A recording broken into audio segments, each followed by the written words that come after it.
Welcome to the Path of Mantra podcast, where I share insights on yoga, tantra, and shakti sadhana. This podcast is dedicated to all sincere spiritual aspirants from East and West. We embrace mantra as a core tool of personal and spiritual growth. I invoke the blessings of my Gurudev, Swami Nikaleshwarananda, and of the Great Goddess. The topic of today is focus, faith, and feeling.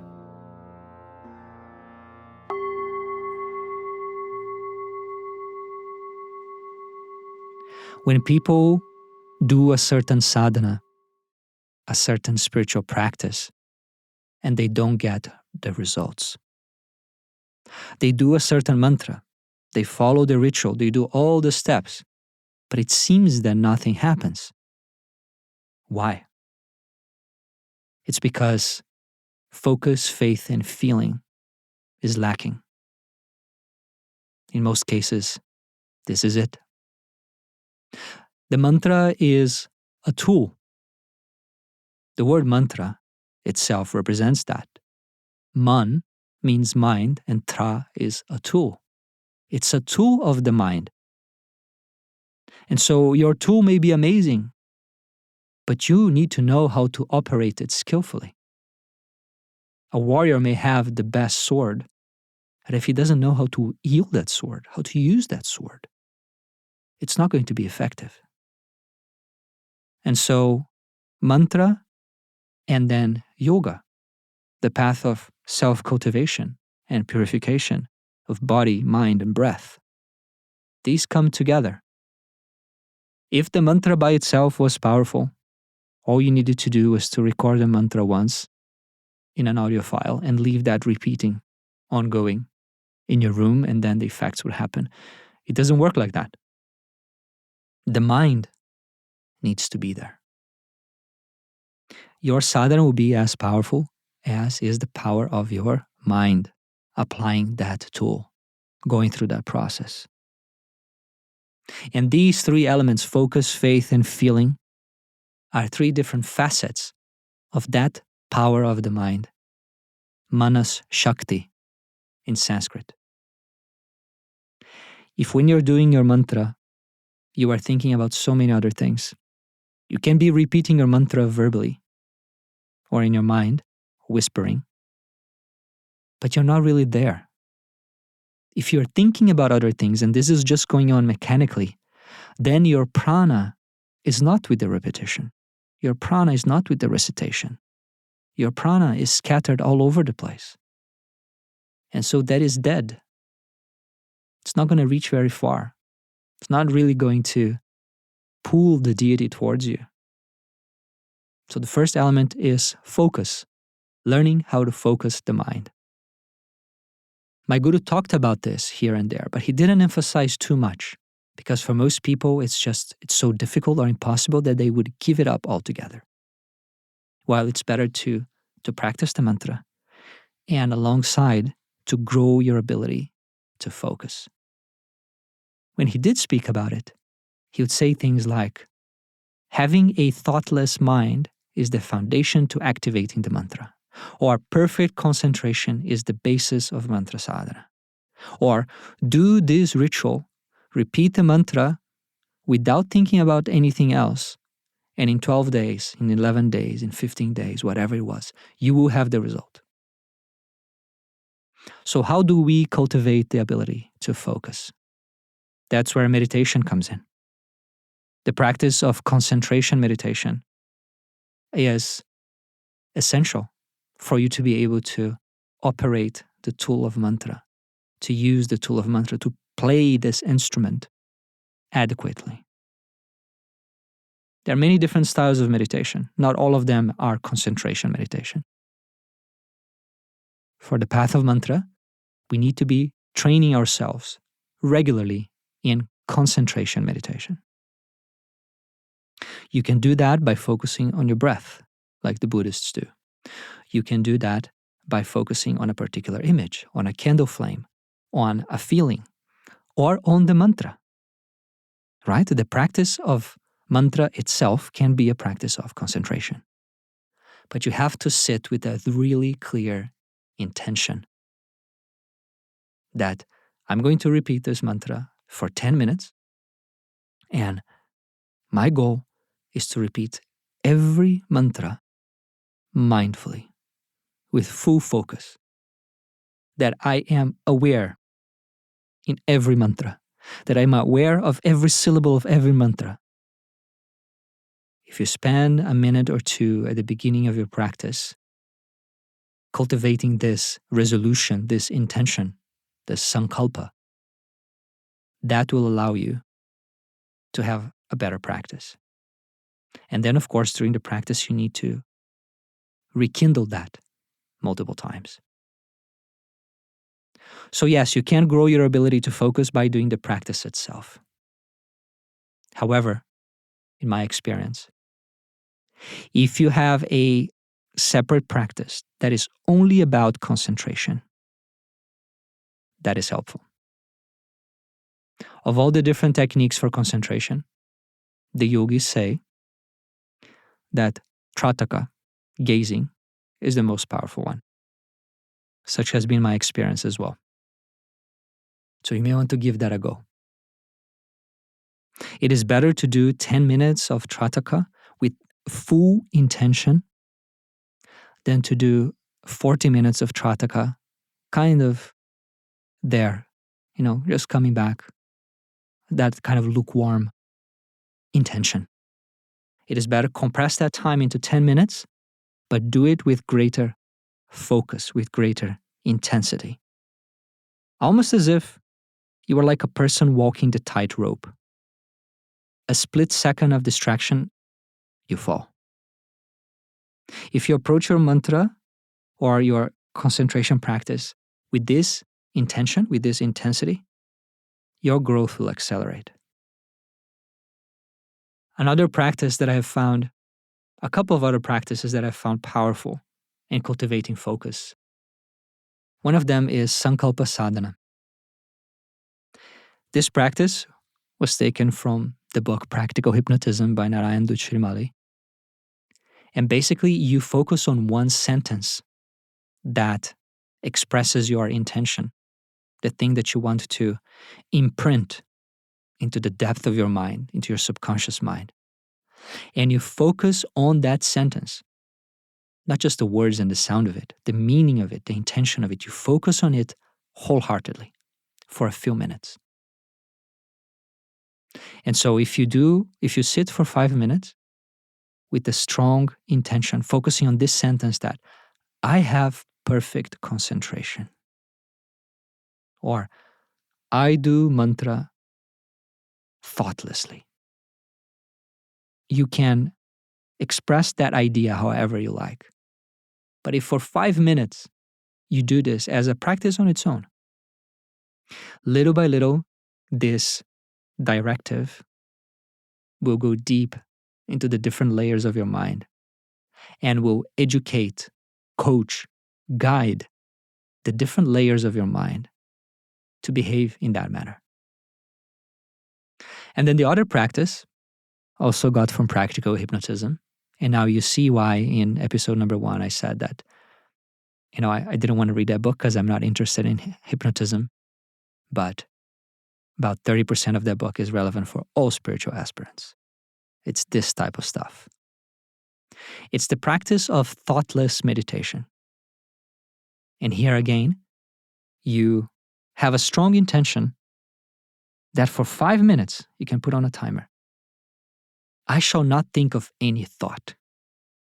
I will not let any thought arise. I will just remain still inside my mind. Now you may say, that's not possible. I cannot do that. So it feels kind of like a lie. The truth is, you can do that. You have the potential to do that. You just haven't tapped into that potential. And having doubts such as these will not help you. Assume that you have that potential and make your best attempt to tap into that potential, to express it. And you'll be taking steps to get closer to it. And this is a very interesting practice. You can have a tally counter in your finger and count how many times a thought popped up. Well, the first level would be count how many times you got distracted by a thought, meaning that a thought not only popped up, but you forgot the intention of being thoughtless and you engaged with that thought into a second thought and a third thought.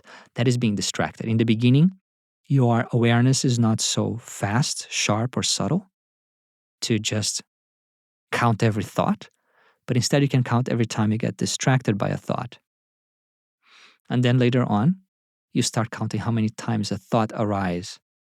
And it's almost like you're just touching with the hand of your mind, you're just touching and popping that bubble, but still it arose.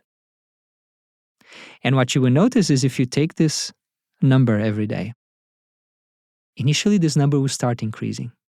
It doesn't mean that you're having more thoughts. It doesn't mean that the practice is not working or that you're going backwards. It means that you're becoming more aware. You're beginning to see more. And then over the weeks and months, it will start to diminish. The important thing is not where the number is going. The important thing is that you are paying attention and taking the number. So these 3 practices, the practice of concentration meditation, any object, any style that you like. Trataka is usually the recommended one.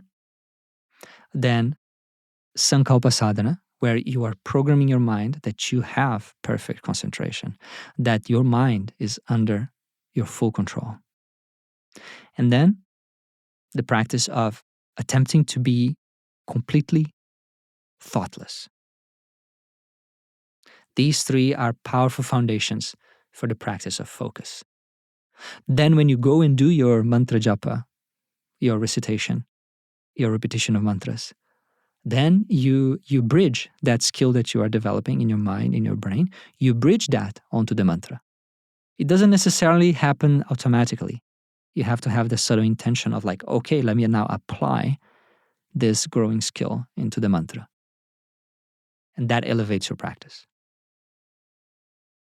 Focus, faith, and feeling. Let's talk now about faith. My guru has said that even one wave of doubt is enough to destroy your sadhana. Now, when you hear something like this, please don't get discouraged, thinking, well, doubts come by themselves. There's nothing that I can do, so therefore, I don't know any way forward with this. I'm going to give up. No, that's not the way to think.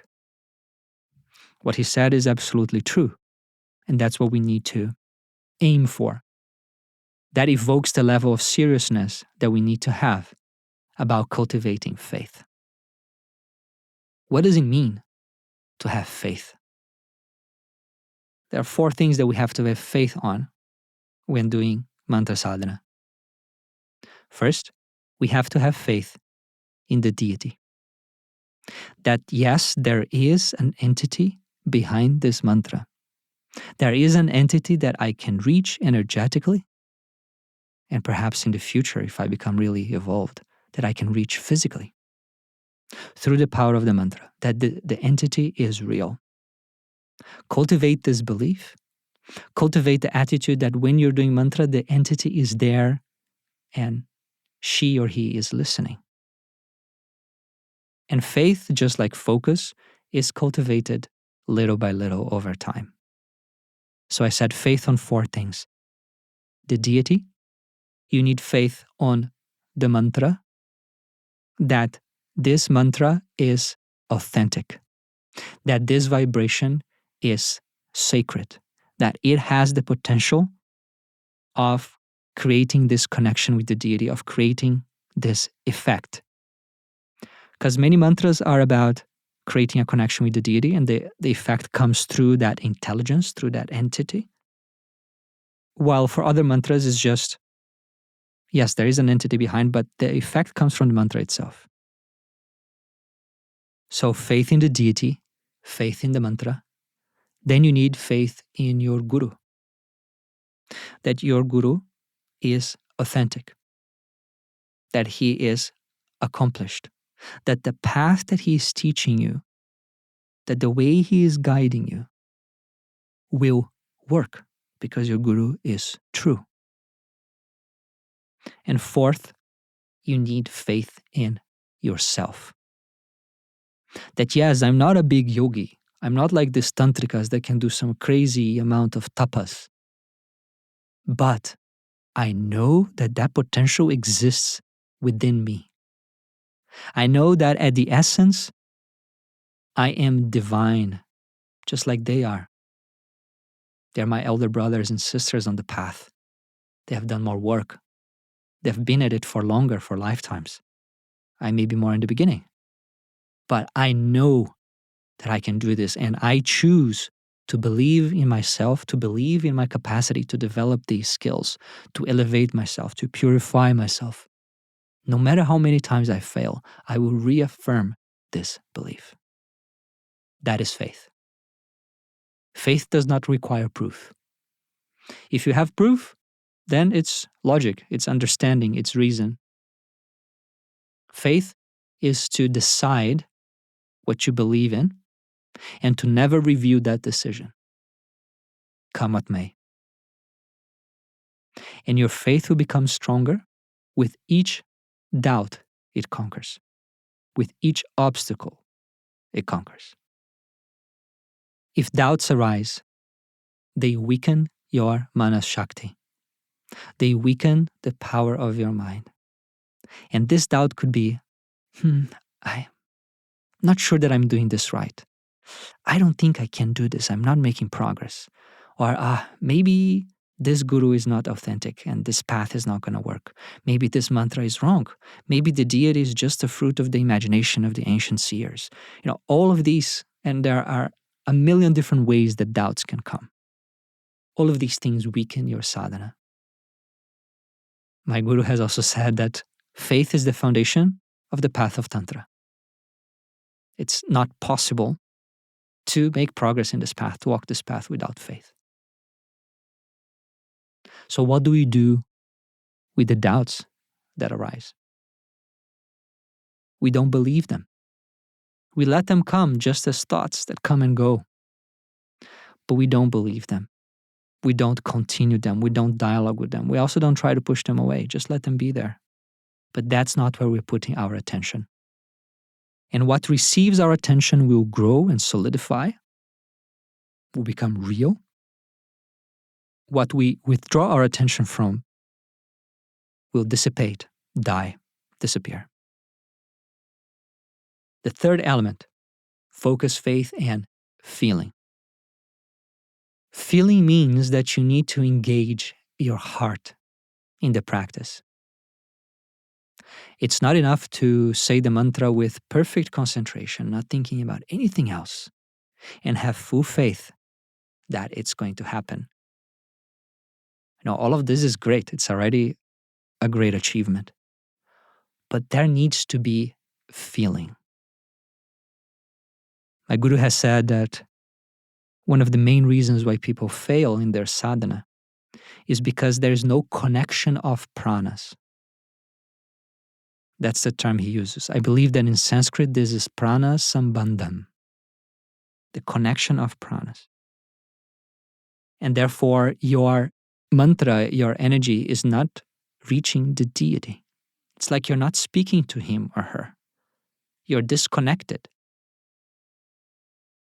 So, what is connection of pranas? There was this experiment, scientific experiment. I think it was led by Rupert Sheldrake, where he proved that the moment the dog owner decides to go back home, the dogs would go toward the door. And this was real regardless of where the owner was, even if in another country. And of course, the scientific community, even though they couldn't poke holes in his methodology, they couldn't accept that that would ever be the case, and he got in trouble. But that is the connection of pranas. The dog has a connection of pranas with the owner, and vice versa. And so the thought in the mind of one creates a vibration in the heart of the other.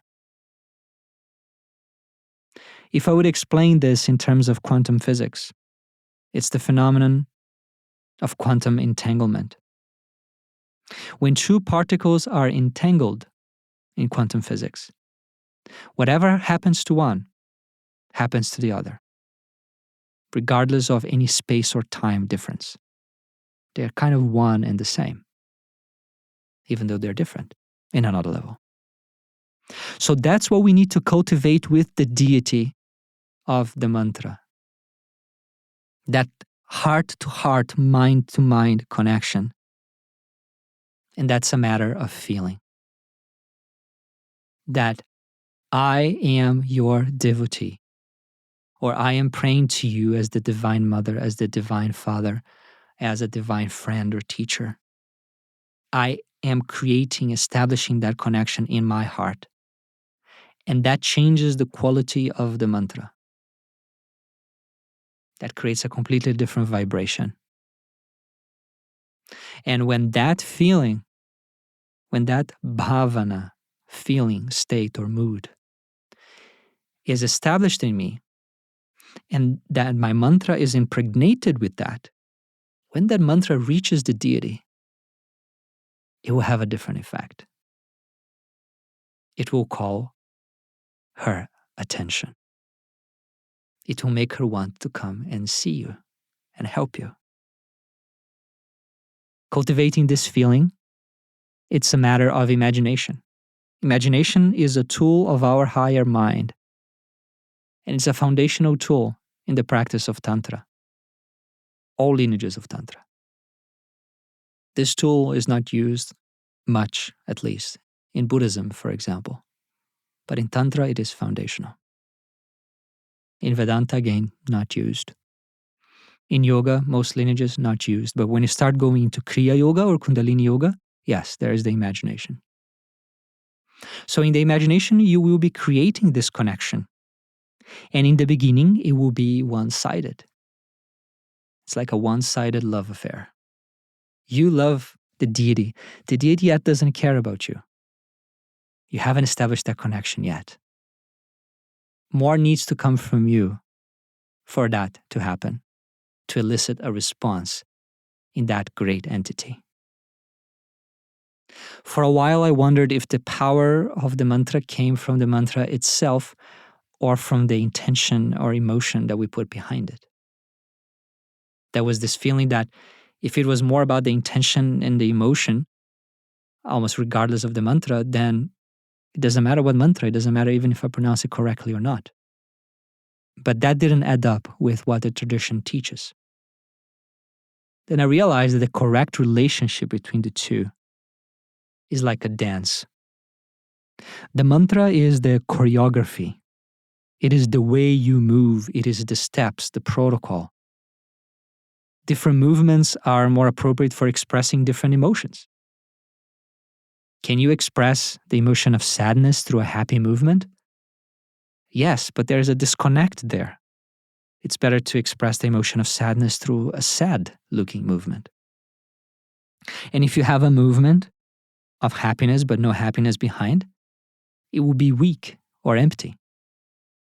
Like a beginner singer singing all the right love songs but without love. So the intention, the feeling, is the life behind the movement. It inhabits the movement and makes the movement come alive. The form needs to be right, but the essence needs to be right as well. And so if someone believes that repeating the words Coca-Cola will have a magical effect of making them healthy, if they fully believe that, and they do that with focus, faith, and feeling, it will have a positive effect on their health.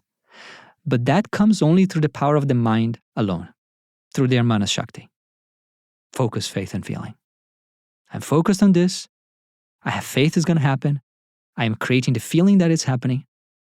It's going to have a great effect. It's consciously operating the placebo effect. But if with the same focus, faith, and feeling, the person utilizes a mantra that has the vibration property of creating health, the effect is going to be much greater. Because then not only the essence is there, but also the form. So cultivating feeling means to put your heart into your mantra, aided by your imagination that your mantras are reaching your beloved deity, or that your mantra is creating the specific effect you wanted to create. This is something, just like with focus and faith, this is something that is cultivated over time. As an additional practice for this, I found it helpful to, for a few minutes, ideally before the mantra, but it could be after, it could be at any time, that you are gazing at the image or painting of the deity for 5 or 10 minutes, maybe 15, and you are imagining as you're breathing in and out that you're connecting with that deity, that there is a tube of light from your heart to the deity's heart. And when you breathe in their life, their light, their love, their power. And as you breathe out your devotion, your sincerity. And like this, you're creating a connection. There are many other ways of developing feeling. Doing puja is a way of developing feeling. Reading and meditating on the names of the deity. Every deity has a list of 108 names. Some deities will also have a list of 300 names or 1,000 names. These are different aspects, different faces of that deity. And as you read that with a sense of devotion and reverence and contemplate that, there will be a greater connection and appreciation for the deity. A sense of awe will grow. That will help you develop the feeling. That will also help you develop faith. And traditionally, reading the stories, the Puranas, the Mahabharata, Ramayana, the Agamas, etc., the different scriptures that contains the story of that deity, the mythology, the happenings in that deity's life, that will help you also increase your faith and your feeling. So as you're growing your practice in the path of mantra, remember to always cultivate focus, faith, and feeling. These are the three fundamentals, and they need to be an ongoing area of attention and dedication. And the more they grow, the more your practice will grow and the fruits that you gain from it. Jai Mataji.